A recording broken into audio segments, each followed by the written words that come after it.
tusikie wananchi wanasema. Hello. Hello. Hello. Jambo. Hello. Jambo sana. Leta habari tusikie. Okay, I'm called Jeff. Jeff. Yeah, but my name on FB is Atenkeeper. Oh, Atenkeep. Okay, FB. Yeah. Unapiga kutoka wapi Aten? I'm calling you from Eldamaravin. Okay, I really like what you're doing, Gerard. Thank you so Okay, much. based on today, based on today panelist, I think I really like the way Ekuru is handling issues. I think he's taking us into the world of reality, because I think the government of the president, as in Uhuru Muigai Kenyatta, should now be handling COVID as a priority, because you now think the cases are going high. Most of the hospitals are not that equipped. Actually, I'm an health worker. Yeah, and I've seen, I've experienced, as in most cases, and I've seen people losing life because of not getting oxygen, or as in because most of the hospitals are not prepared to handle the issue. So I think the priority at the moment is COVID-19, as not BBI.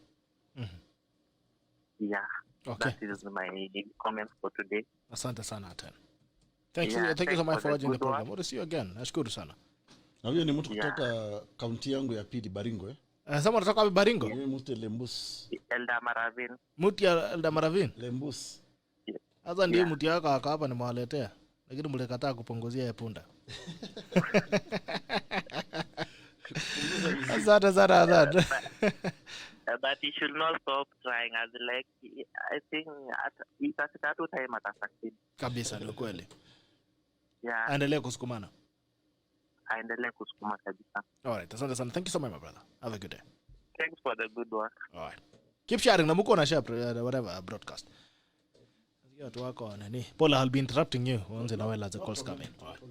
Please So I think I agree with him that surely the priority right now, just like everywhere else in the world, is how to combat this COVID, bring businesses back, bring the economy back, look into issues of education, because clearly COVID has affected many things. It has actually reorganized the world. And I think for the first time in the history probably of mankind, it does not matter whether you are from the most developed or the most rich countries in the world. COVID has actually equalized all of us. And therefore there are certain things that we need to do even globally, regionally, to make sure that countries are comfortable. If you saw, for example... I'm interrupting you again. Good morning. Good morning, Gerard. How are you? Very well. This is Jules. Oh, Jules. Hey, Jules, karibu. Habari yako? Salama sana. Jules, unavutanga nini asubuhi bwana? Sikuvuta, unajua hawa vijana so acha niache kuwaita vijana. Hawa young people unatuletea kwa tako squeeze wana disappoint sana. Ulileta Mijungu jana. Mulimaliza Mijungu bwana. Mijungu najua alipoteza 15 kgs jana. Mijungu the former LTV. No, Mijungu the brother now the former LTV guy. Acha niache kusahau kusalimia Kizito. Good morning. Now, Bitok, tafadhali. Sema Jules. Mimi niko na kitu moja tu ninge request. Tuletee hao jamaa wenye wako kwa committee, so because there are things we need. Nani alitoroka? Niliambia Mwangi akuja kulana na Ekuru akaingia Nyazi na wakati alisikia Ekuru. Mwangi akifika hapo tutamroast vibaya sana, because kwanza anafaa kuja tuambie who gave the views. Nani walienda kwake akawaambia tunataka prime minister, tunataka deputy prime minister, tunataka sijui nini. Nani alienda kwao? Mwananchi mgani? Ni area gani walienda wakaambiwa tunahitaji 70? Walisikia wapi? Walisikia wapi? There's something I said yesterday in the talk. Nataka nirudie kwa sababu Ekuru Aukot kwa hapo. And I would want him to put his wisdom in it. Yes. One, hii mambo ya hiyo help.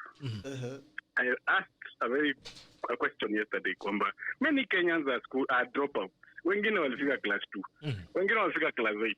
Wengine wale wamejaribu sana, they've gone to form 4. When you tell this guy about help, that you have 4 years not to pay help, what are you telling this guy? Which help? Anamaliza form 4, ameingia kuhustle, analisha familia yake. What do you mean when you tell him ako na miaka 4 ya kulipa help? The second thing was this tax holiday. Yeah. many of us young people are jobless. That's true. And you're here telling us about tax holiday. What are you telling us? Ile kitu ingine ningesema ya pili ya second last ni mambo ya devolution. Saizi 35% is a problem. We have county suppliers hawajalipwa for the longest time ever. Madaktari, they are almost downing their tools in the midst of a pandemic. And you are being given sweeteners hapa kuambiwa we will be given 35%. Hii pesa iko wapi? Where is this money? Aya, hii ofisi ya Prime Minister, as I said yesterday, it is a baggage. Raila alisema kwamba si mshahara, it is not the salary. The salary that atapata ni salary ya MP. We are not talking about the salary, as I said yesterday. The office of the Prime Minister comes with a baggage. Cost of running the office. It has a budget. Name it, the motorcade. So, tafadhali, Kizito tuambie wa Kenya ukweli. To stop confusing Kenyans with these small things tunaambiwa na wa godfathers. Sawa, Jules. Na ukuje nini yako? Ukuje merchandise yako next week. Kabla unikate bito. Nakukata sahi. Let's have a conversation without Ruto, Raila and Uhuru in our mind. Haya. Hello, good morning. Good morning Bitoka, habari ya wewe ndugu yangu? Salama sana, nashukuru. Nazungumza na nani? Unazungumza na bwana Geoffrey Odhiambo. Yeah, Geoffrey Odhiambo wanangu papa. How are you baba? Salama sana, habari ya Kisumu. Ber. Kisumu tuko sawa. Tunaangalia tu sarakasi ya BBI. Salamia Dr.Ekuru Aukot. Nimesalimika Omera. Ili nani? Adema Ber, habari ya wewe ndugu yangu? Mimi iko tu hivi tu bile. Haya, ngangania sisi kama Wakenya wala ambao wajiwezi bana. Najaribu lakini ninachapo kiboko na baba. Nasema punguza mizigo ni punda, punguza gunia. Kwa shauri nafasi yao mahali wanataka kukulia ndio inakuwa finye kidogo. Na usalamia huyo ndugu yetu mwenye anatudanganya ya kwa psychophone. Anaitwa Kizito. Yaani mnakelea uzito kwa Kizito bwana. Sasa mimi nimeshukuru nyinyi kunipa hii nafasi kwanza. Haya, tuambie bro. Cha pili. Hii nchi hatuhitaji kitu inaitwa BBI. Hii nchi chenye tunahitaji. Hii ni watu wa Kisumu mnasema hivyo. Mimi kama mtu wa Kisumu tena mtu wa Jubilee mwenye nimeangangana na Jubilee from 2013 hata wakinichomea vitu yangu kwa shauri hawataki hiyo democracy, wanadanganya nao watu kama TV. So what we need in this country ni leaders kukuwa honest wakienda kwa ma-TV wakiongelesha wananchi wake. Leaders kukuwa watu ambao wanaamini kenye wanasema kwa mwananchi wa chini. Tukiwa na viongozi wenye watakuwa wanaongea ukweli, hii nchi itakuwa mbali sana. Sio mambo ya katiba. Tabia zetu. Ndio mbaya. Na mimi nakuongelesha naongea kama pia Wakenya wananisikia. Najua mimi ninapenda kusema ukweli because sisi viongozi tunapenda watu wa kutudanganya, people who are psychophants. Nyuma yetu kutupanguza ndio wapate viti. Hiyo sio uongozi. And that is where we are going wrong in this country. Tunaelewana? Secondly, hii nchi imeungana, Wakenya wako mahali moja. Ni viongozi wachache wala ambao hawakuwa nafasi yao labda kukua mahali wanataka haijafika ama Mungu amekataa.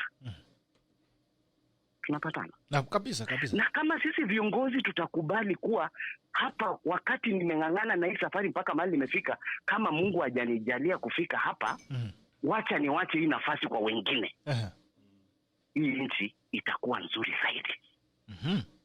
Na hiyo pia ambia watu wetu, especially hizo watu ya Luo Nyanza. Because mimi hiyo demokrasia hata Raila Odinga mwenyewe akisema hapo, that is not what we practice in the Luo Nyanza, especially even in Kisumu. Because mimi nimepitia machungu ya hiyo demokrasia yenye inaimbwa na kudanganya watu. watu wetu hapa. So sisi tukiongea, mimi nikiongea kama mimi naongea juu ya uchungu kwa shauri, ninasikia uchungu sana nikiwaona kwa TV wakidanganya watu, na nikiona huyo ndugu yangu ameenda tu shule vizuri, Mungu amemjalia amefika hapo, na anaweza kuja na kitu, unataka kudanganya vijana wenye wanahangaika leo. Right. It is not good at all. We must change our characters as leaders. When we change that, and especially sisi watu wenye kutoka Luo Nyanza. Because hii nchi tukiangalia, Dr.Ekuru Aukot ako hapa. Tukimaliza uchaguzi, umewahi sikia Turkana watu wanapigana ati uchaguzi imeibiwa ama imefanywa? Hapana. Let us be honest. Mbele kwa Wakenya. Ni sisi ndio tupunguze tabia ya kwenda kuchochea wananchi huku kutoka kwetu kuleta shida kwa nchi. Geoffrey. Tusitumie wananchi kwa manufaa yetu. But Geoffrey, Yes. while you are at it, I agree with you totally. Unajua, we can blame leaders on the one hand, but pia sisi wananchi, we have to take certain blame. Because our wananchi, Geoffrey, wanatoka wapi? These leaders don't come from planet Mars or Jupiter. They come from within us. You see, some of these leaders are actually a reflection of us, society. Kwa nini sisi, na I keep on saying, kuna mfano moja I like giving, but people wanakuaga na kasirika nikipeana mfano. In 2017, Wakikuyu wengi waliambiwa dhuraku kumira, ati mjitokeze kama siafu, mpige kura. Wakikuyu wakaambiwa na Uhuru, udhamaki ni wito, dhamaki ni shao. Ati yani leadership yetu, samaki ni ya Wajaluo. Lakini when Raila and Uhuru met and had a handshake, Wajaluo na Wakikuyu wako wapi saizi? Si bado wanapambana na corona na mashida. That is it. So the truth also, Geoffrey, is this. We can blame these leaders, but at the same time, let's also blame ourselves as the people who elect these leaders. Because Raila anakura moja, Uhuru anakura moja, Ruto anakura moja, even Ekuru Aukot ako na kura moja. Lakini ni kura ya watu inamfanya kiongozi.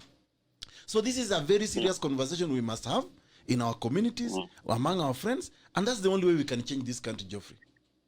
I agree with you. Very, very correct. Lakini unajua kitu moja, Daktari Ekuru Aukot. Wewe ni mwanaharakati na tena wewe ni mwanasiasa na wewe ni kiongozi. Ukiangalia other regions in this country of Kenya today, umewahi ona other regions mahali kuwa mtu anaharibiwa mali yake kwa shauri ya support mtu fulani? That's true. Inafanyika only in Nyanza. That one, let us be black and white. We should not tell Uhuru at if you don't do this. Those are nonsense. What we need, it is the discipline from the leader. Because sisi ndio wananchi, pia sisi ni wabaya kivyetu. Na kwa nini sisi ni wabaya? Kuna ile tabia wewe mwenyewe kama mtu umemlea. Leo niko na vijana, niko na wasichana. Nikianza kusema, unajua Ekuru Aukot sio huwa mtu mzuri. Na huyo Ekuru Aukot ndiye ananizuia mimi kulima ile shamba. Unajua huyu mtoto akiwa darasa la pili ama la tatu, atakuwa akiwa anajua baba alisema na hii ndio mbaya. Na kwa shauri fulani amesema hiyo ndio lazima tutafanya. Are you getting that? So ni sisi pia ndio wabaya. Na sisi pia tukipata nafasi kama viongozi, ni sisi kuambia watu tuachaneni na hii Kenya. Tuko kabila 42 kitu kama hiyo. Si kweli? 44 sasa. Tanzania wako na makabila 100 ngapi? Over 100. Mbona wabadilishi katiba kila siku? Discipline of leadership. Kila siku sisi tunaambiwa katiba ikibadilishwa tunalinganisha na Amerika sijui wapi. Leo Amerika ndio ile Biden na Trump. Wapi mali watu wameenda kusema tunataka kubadilisha katiba ndio Donald Trump apate nafasi na mwenzake apate nafasi. Where is it? So we must be leaders who are honest. And this hii mambo ya kufuata mtu, kufuata because ndio utapata kura, and I'm urging leaders. Today I'm telling them, President Uhuru Kenyatta amefanya mzuri ndio tukakuwa na amani. Lakini amani ilikuwa imekosa ni hapa Nyanza. Sisi wale ambao tumesupport Uhuru Kenyatta from 2013 until today. Ni sisi ndio tumeumia. Asante sana ndugu yangu. Hello, good morning. Good morning, Gerald. Yes, how are you? I'm doing very well. My name is Musumbi. I'm calling from Nairobi. Yes, sir. But my home county is Makueni, where things are happening. Yes. Mine is just a comment, and maybe to invite Ekuru Aukot and the other gentlemen input. The way I see the whole issue of BBI, of course, from the word go, my thought about BBI has always been it is a political witchcraft. Witchcraft, then? Yes, and I want to explain because for me it looks as a space of manipulation. It's a place of veiling a lot of things.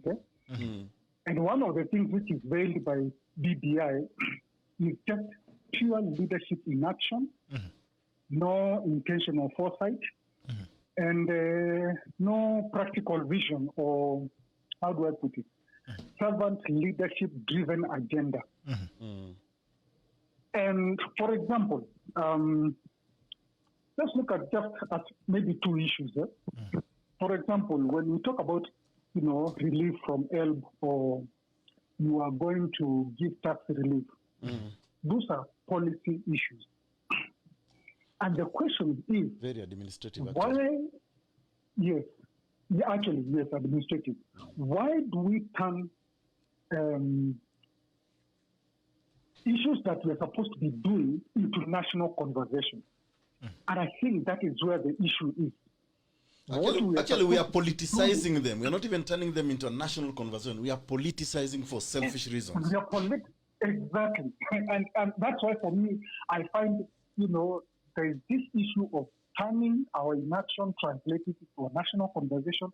I'm not able to do this for whatever reason. For example, there's something which was very painful which came up, I think, last month, or rather, I observed from our neighbors in Rwanda. During the lockdown, those guys started making classrooms because of the visionary leadership which is there. We as a country, when we woke up, with all the beautiful constitution that is in place, the first thing we talked about was classrooms, was desks. Instead of thinking the capacity, because where are you going to squeeze these desks into? Okay?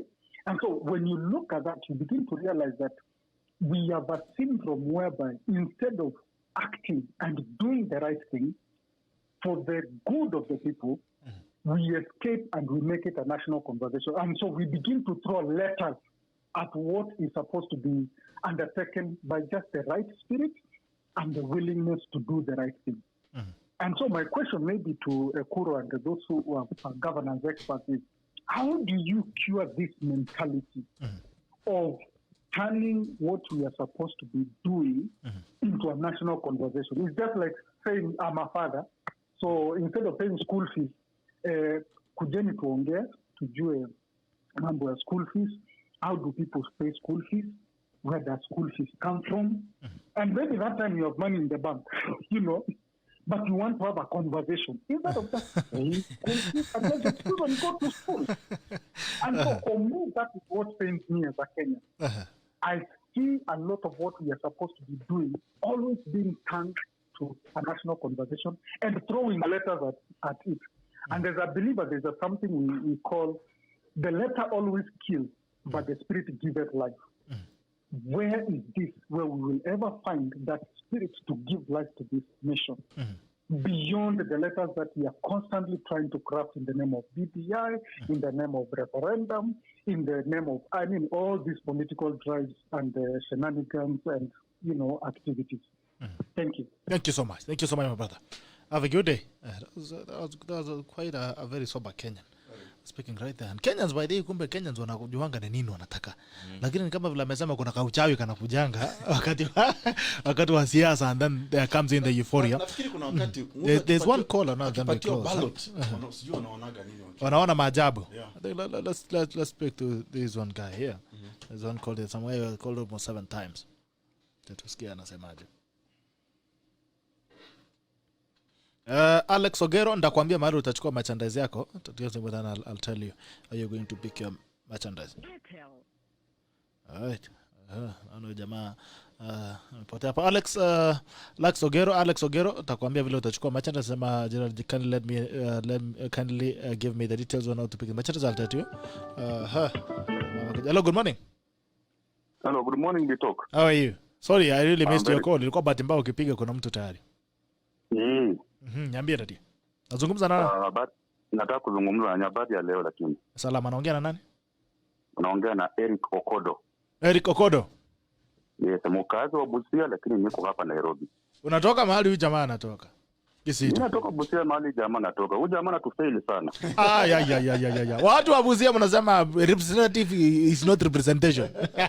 He is failing us so much, my friend. I just have one issue which I want this guy to tell us. Yes. The elections are held up so that people can decide whom are supposed to be in the government and who are supposed to be in opposition. The BBI is telling us we shall have a prime minister, the president, and whatever. If this BBI becomes the law of the land today, and we go to an election, and Raila loses and William Ruto or Ekuru Aukot there becomes our president and he appoints anybody to become a prime minister, will they accept, given that the constitution, what the spirit of the constitution has to be respected in the entire republic, if we decide that the BBI becomes the document of the day, will they accept? He needs to tell us that one, but hii kutuambia mambo mingi kama wanajua kwamba wanataka hii BBI ipite na baba hata kubali matokeo hata BBI ikishapita. Then wanatusumbulia nini? Wanawasumbulia nini? Kweli. Wanatusumbulia nini? Wacha Kizito ajibu hiyo. Wanataka watueleze sasa hivi ya kwamba tunataka BBI na BBI ikipita baba atakubali matokeo. Hebu tuwaambie tunataka tu ipite. Lakini watueleze kama baba atakubali matokeo. That is the problem, my friend. So ndugu yangu toka Busia atueleze, mimi nimekasirishwa na yeye sana. Muongeleshe na lugha ya nyumbani labda ndiye ataelewa kidogo.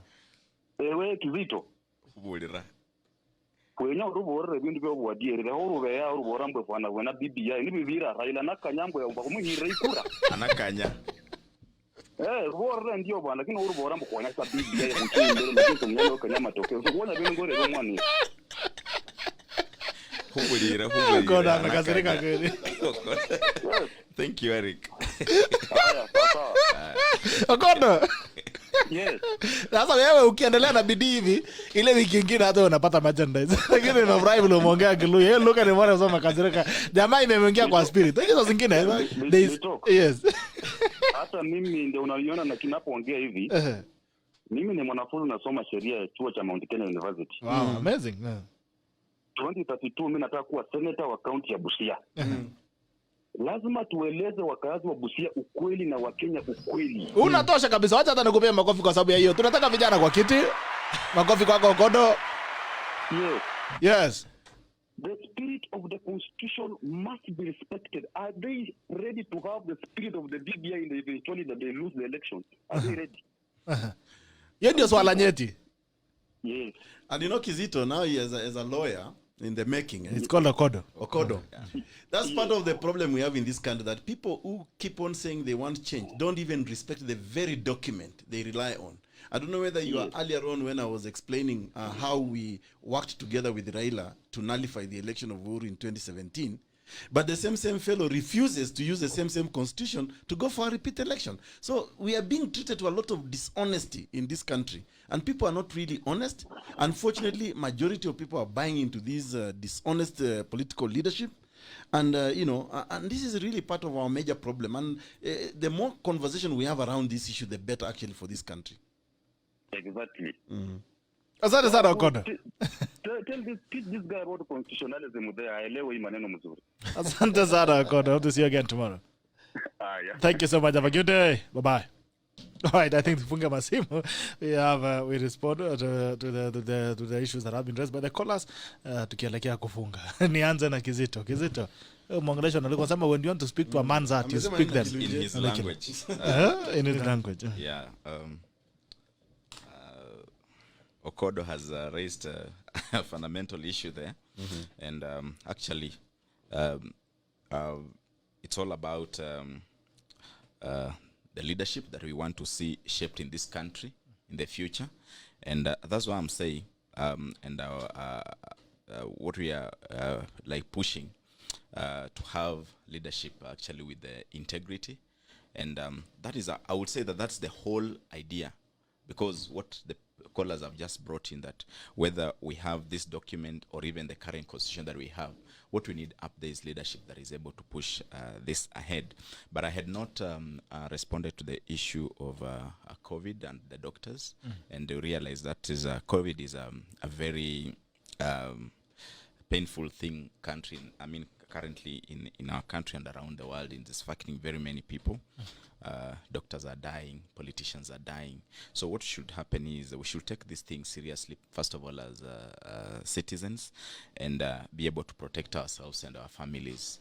And as time goes by, we are seeing that some trials are coming up in terms of vaccines and all that stuff. We're hoping that it will end sooner than later, but it's an issue that we should all take and painfully guard our health as a family and as a nation.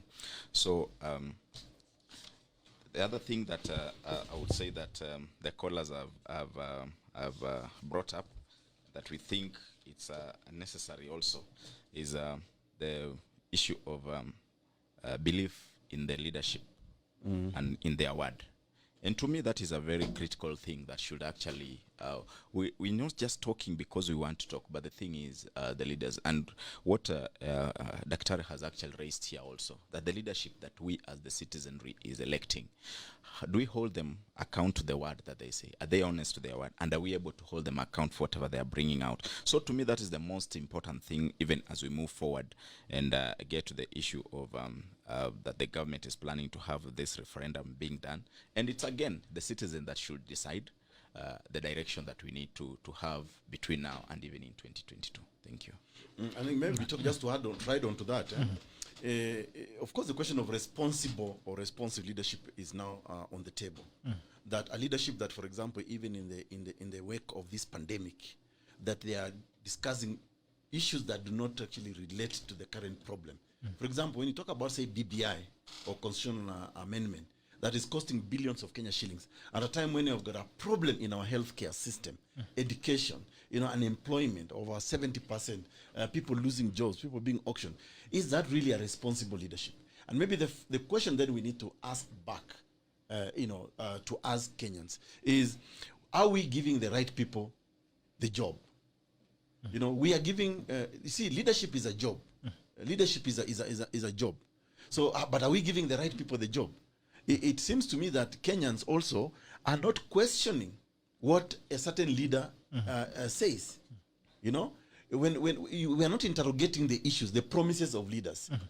Like, for example, me, I'm not even surprised.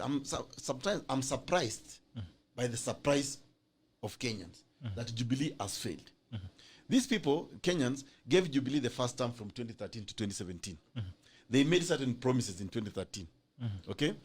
Then again on 2017, they also re-elected them. And so meaning that Kenyans actually never even questioned the earlier lies and promises of Jubilee in 2013. So I think, yes, I agree leadership has failed this country, because anywhere in the world, for any country to prosper, you need a leadership with a certain direction. Actually, it's stewardship.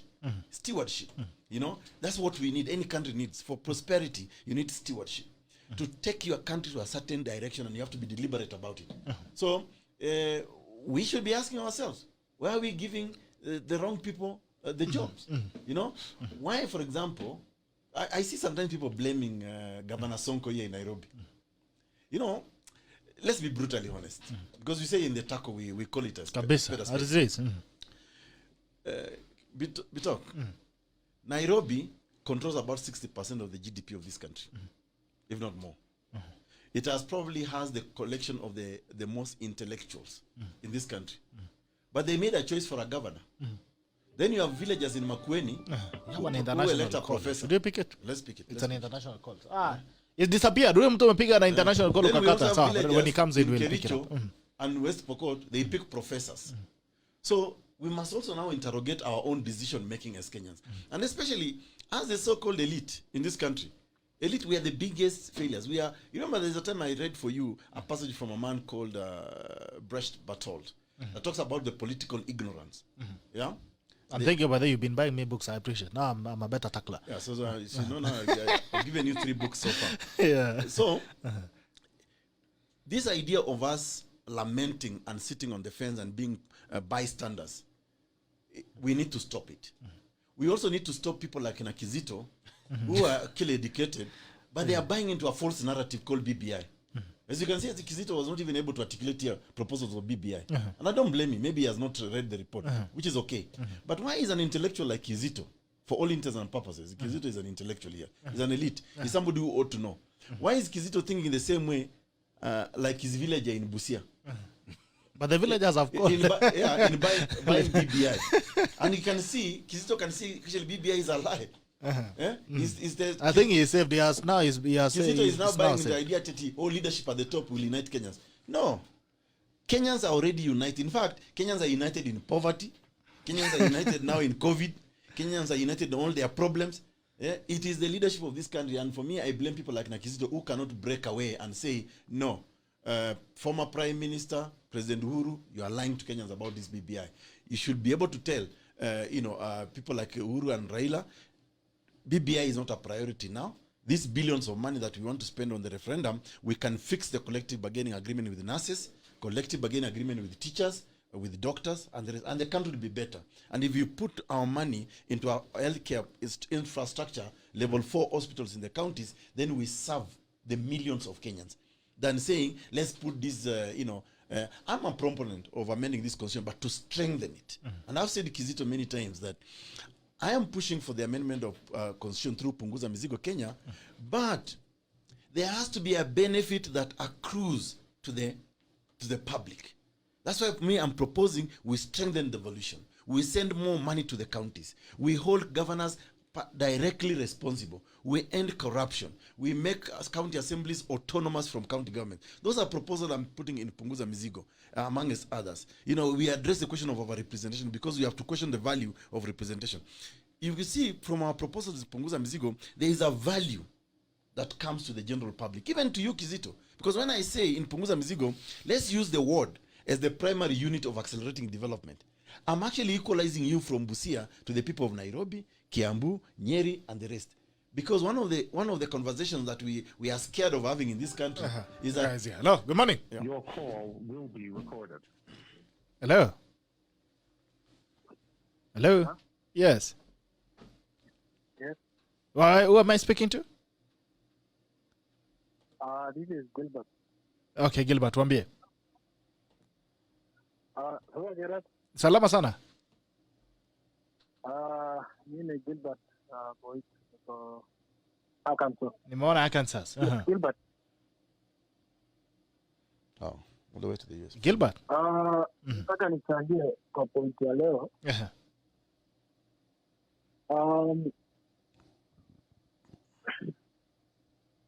Tunakusikia bro. Kama mawazo imekataa kuingiliana. Haya. Asante. Kizito, by the way, Aukot, you're not finished on, you're not going to be on the doctors and COVID-19. Yeah, I was just saying, yes. I was just saying that one of the conversations we are afraid to have in this country is that there are regions in this country, right from independence, who have enjoyed the benefit of top leadership. And therefore, maendeleo. Yeah. COVID uko maliza story ya COVID na madaktari kufanya kazi. No, I said, yeah. COVID, I mean, for me, I was just saying that in the context of, say, Kenya today, really, we should be able to discuss what is priority on the table. Let's look at how COVID-19 has actually devastated our lives. Today, you wake up sometimes you are not even sure, you are afraid of fellow human beings, you can't go to work, you can't go to many. So this for me should be the priority that our country should be focused on, or the leadership of this country should be focused on. There will come a time, even for me, as you know, I slowed down on Punguza Mizigo because I thought it is quite irresponsible of leadership in this country to be pushing for a certain narrative when there is already a pressing problem, and that is COVID-19. So I would say that I think for now, to be honest, we should shelve all matters politics, and just focus on, even if it means helping this government. I have even no problem helping this government, even with ideas on how we can actually combat COVID-19 so that we as a country can survive this pandemic. Because to be honest with you, it's killing people. I mean, it's killing millions of people in the world. Even countries that have got superior healthcare infrastructure compared to ours. So for me, the priority of Kenya now really is how do we revive our economy? How do we make sure that our kids go back to school in 2021? How do we secure a vaccine? I mean, a responsible government should be able now to fund scientists, lock them in a room somewhere and tell them, you guys, you are scientists, find us a vaccine. Because we need to relieve this pandemic. Just like the way other countries are doing. In Kenya, we are not discussing that. In fact, the other day, our minister was not even talking about vaccine. How did you know Corona will get? Exactly. So you can prescribe a vaccine. All right, guys. There's a very interesting story here as we finish up. It's on the Standard. On the Standard of page 3, it says, lewd chat derails Brop into Kemsa. I don't know if you read it. No. Lewd chat derails Parliament. Senate committee is investigating COVID-19 tender awards. Lewd chat derails Brop into Kemsa. I'll read very quickly. Virtual meeting ends in disarray of a message. And it says, a parliamentary committee meeting ended prematurely after a senator inadvertently posted an indecent comment during a Zoom session. The virtual meeting had been called yesterday to grill the director of companies entangled in the controversial procurement of COVID-19 essentials to Kenya Medical Supplies Authority, KEMSA. Angelica Medical Director Nicholas Githonga was being grilled by the Senate Health Committee when nominated Senator Millicent Omanga requested that the witness should show his face when addressing participants. We need to see who is addressing us. From his expression, we can deduce so much from the witness. Let him be told to show us his image. Omanga told committee chairman Michael Mbito.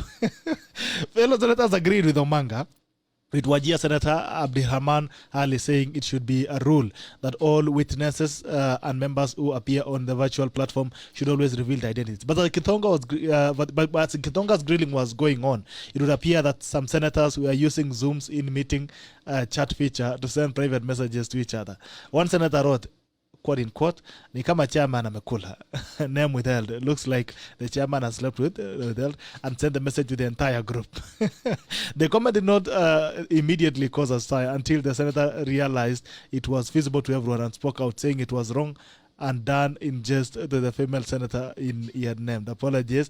Mr. Chairman, on a point of order, I want to apologize for what I have written. I was only joking with her and I did not wish to share it with everyone. He said, okay. So what goes on? The other thing, talking of our members of parliament, one of the things that is really Kenyans must be angry about is recently after the late Honorable Murunga died, the MP for Matungu, you saw what the leadership in this country prioritized. They actually said they want standby helicopters to airlift them.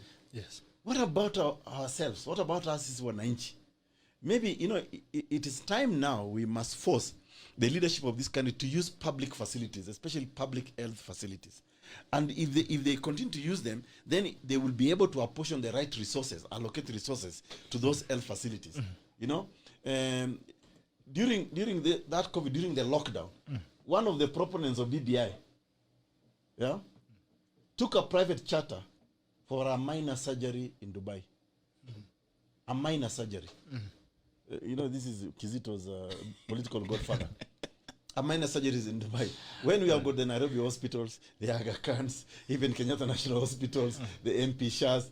So again, you can see what is our leadership actually prioritizing in Kenya. It is not the Wananchi, it's about them. And for me, I think going forward, and maybe this is my talk, because I have to leave for a meeting, that Kenyans now need to think about themselves. Kenyans need to think about who are we electing to lead us. Are we making the right decisions? That for me is the biggest question now going forward. Do we have leadership that is actually prioritizing the problem of the nation or just about themselves? All right. That's your tackle of the day. That's my tackle of the day. Kizito, what's your tackle of the day? The tackle of the day is that... but there is, Ekuru, before you go, there's someone who's recommend 3 books that Kenyans can read. Quickly, 3 books. Ask me to recommend? Yes, 3 books. The first one I will recommend is called the one recently, the one that I'm reading, because it's actually about our society, Kenya. Scars of a Nation. Scars of a Nation? By Peter Mbuthia. Scars of a Nation. Yeah? Did you really give me that book? Yeah.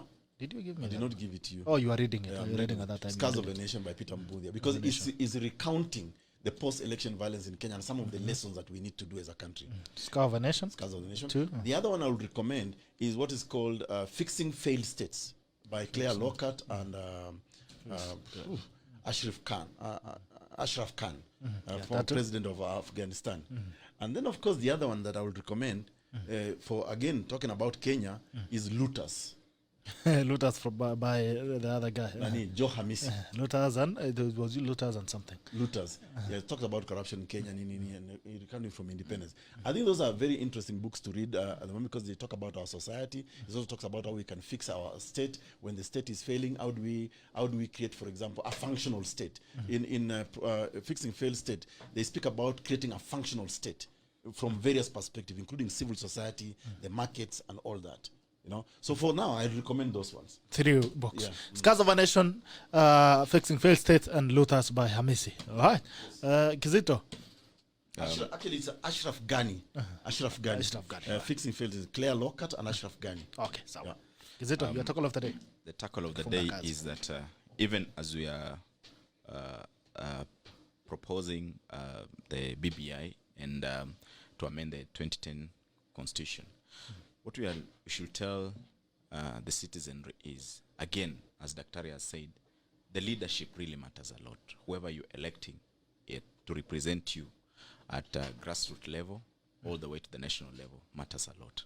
And the good thing is what he has actually pointed out, that all these leaders that we have, apparently they only have one vote for themselves, then we give them the other votes. So we should actually exercise our votes well in 2022 and know that however good the document is, however good the constitution is, it's actually the leadership that should be able to fast track its implementation, and we'll always have a prosperous country. And I think that is my tackle, that your vote really counts, and it doesn't matter the type of document that you have that governs. It's all about the leadership that is intent to make this document work. Thank you. All right. Thank you so much for coming. Hope to see you again, my good friend Kizito. Tacklers at times can be very rough people because hapa ni uwanja. So this is why the real punches are thrown and received.